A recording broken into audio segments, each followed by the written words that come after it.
Nama Anies Baswedan kini dipasang-pasangkan dengan mantan Panglima TNI yang kini kader PDI Perjuangan, Andika Perkasa dalam pemilihan Gubernur Jakarta. Pasca sinyal Ridwan Kamil diusulkan kembali ke Pilgub Jawa Barat, Koalisi Indonesia Maju masih mencari sosok yang pas untuk menghadapi Anies. Nama-nama yang kemudian sekarang muncul, salah satunya Pak Andika menjadi salah satu calon yang nanti kita akan lihat baiknya itu akan kita calonkan di mana, karena termasuk peluang Anies Andika, menarik. Ini kedua kalinya Ketua DPP PDI Perjuangan yang juga Ketua DPR Puan Maharani mengomentari Anies yang digandengkan dengan PDIP. Nama Andika Perkasa, mantan Panglima TNI yang kini kader PDI Perjuangan, muncul di tengah Partai Banteng mencari sosok kuat untuk bertarung di pemilihan Gubernur Jakarta. Tapi PDIP menyodorkan Andika sebagai calon gubernur, bukan wakil gubernur. Prioritas pertama Pak Andika memang untuk calon gubernur DKI, karena PDI Perjuangan tidak bisa sendiri, tentu perlu menggait partai-partai yang ada di Jakarta. Namun ini masih proses awal. Salah satu partai yang diajak bicara PDIP adalah Partai Kebangkitan Bangsa. Kebetulan, PKB saat ini memberi sinyal tak gembira dengan manuver Partai Keadilan Sejahtera yang mengunci pasangan Anies dengan Sohibul Iman, Wakil Ketua Dewan Syuriah PKS. Padahal PKB adalah partai pertama pengusung Anies, namun menyerahkan wakil kepada Anies di Pilgub Jakarta. DKI kan mintanya Anies, tentu kita akan pertimbangkan lebih banyak, tapi kita masih akan cek soal wakil.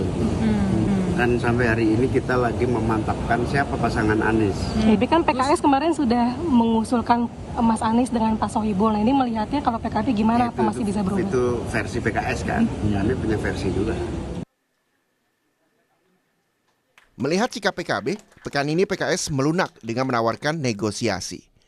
PKS tak mau kehilangan kebersamaan dengan PKB mengusung Anies. Apalagi PKB dan PKS bersama Nasdem adalah pengusung Anies Muhaimin di Pilpres 2024. Saya tidak mendengar kata-kata tidak niat gitu ya, yang berkatakan bahwa itu ada versi PKS dan PKB punya versi yang lain. Ini bagian dari dinamika yang terus berjalan.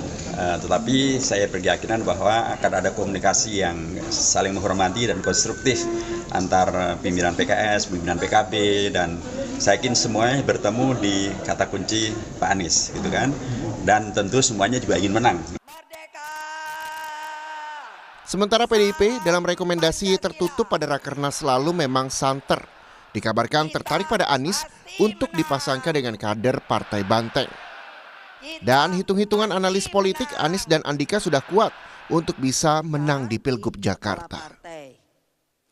Kalau misalnya mau menggabungkan Anies sama Andika itu sangat masuk akal dari berbagai sisi. Pertama dari sisi elektoral, itu bisa menggabungkan kekuatan elektoral dari Mas Anies dan basis atau kekuatan dari basis PDIP plus Pak Andika. Kita tahu bahwa ceruk suara Pak Andika dengan ceruk suara Pak Anies itu kan kita asumsikan berbeda. Dan kalau kita mau referensikan ke Pilpres lalu, kalau Anies Andika digabungkan itu seolah-olah menggabungkan 01 sama 03 kan. Kemudian dari sisi elektoral, dari sisi elektabilitas ya. Kemudian juga dari segi kapabilitas juga menarik. Ini dua-duanya tokoh nasional yang potensial untuk menjadi pemimpin masa depan pemimpin nasional ke depan. Apakah PDIP nanti kalau betul-betul mencalonkan Andika, apakah PDIP akan betul-betul all out gitu menggerakkan semua basisnya? Okay. Karena basis PDIP sementara ini kan masih terpecah ke beberapa calon gitu.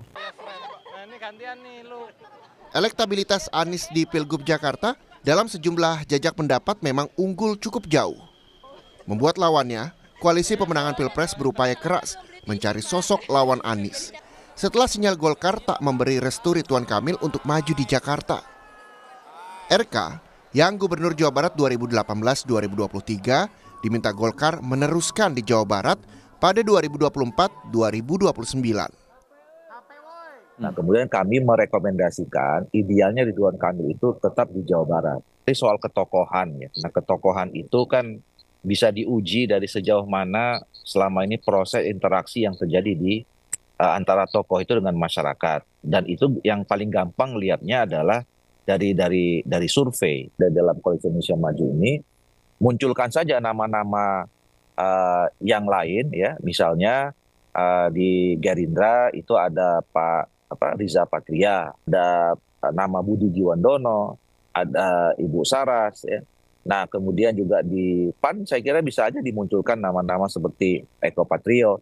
Nah, termasuk kalau kemudian ada teman-teman PSI yang mengusulkan nama Pak Kaisang, sisa 1,5 bulan lagi ini untuk mencari siapa nanti pada akhirnya diputuskan secara final, yang intinya judul besarnya itu adalah semuanya ingin menang. Tidak ada partai politik atau siapapun di antara kita kalau ingin bertanding, ingin berkompetisi, tidak ingin menang. Pasti semuanya ingin menang. Ini kan nama Kaisang putra bungsu Presiden Joko Widodo memang populer di kalangan elit politik. Apalagi Kaisang yang kini berusia 29 tahun sudah menjadi Ketua Umum Partai Solidaritas Indonesia dan memenuhi syarat maju di Pilgub Jakarta. Dan sang kakak wakil presiden terpilih, Gibran Rakabuming Raka, beberapa waktu lalu membagi-bagikan buku kepada warga Setiabu di Jakarta Selatan. Wilayah ini pada 2017 adalah salah satu lumbung Anies memenangkan Pilgub Jakarta. Tim Liputan, Kompas TV.